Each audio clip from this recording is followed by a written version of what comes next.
Who's gonna be the next Charlie Kirk? Is it Ally Beth Stuckey? Is it Brylan Holland? Nobody.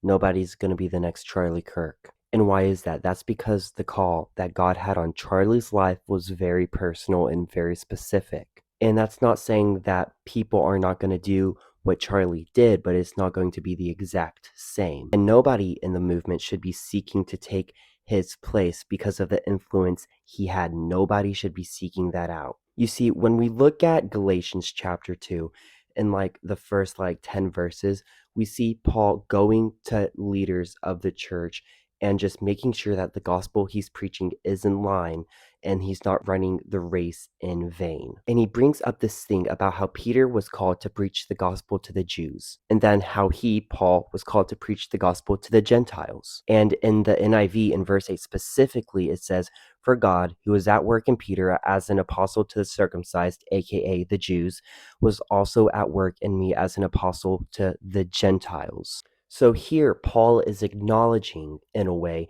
that they had separate callings to separate areas, but they served the same purpose, to advance the gospel for the kingdom of God. And I think that idea could be extended to this type of situation to an extent. You see, we all have different callings in this movement to influence different areas, whether that be big cities, small cities, local government, federal government. All of the callings have a purpose. And fundamentally, at its core, it is to point people towards our unalienable rights as laid out in the Constitution: life, liberty, and the pursuit of happiness, but ultimately to point people to where life, liberty, and the pursuit of happiness flow from, which is I ran out of storage. God.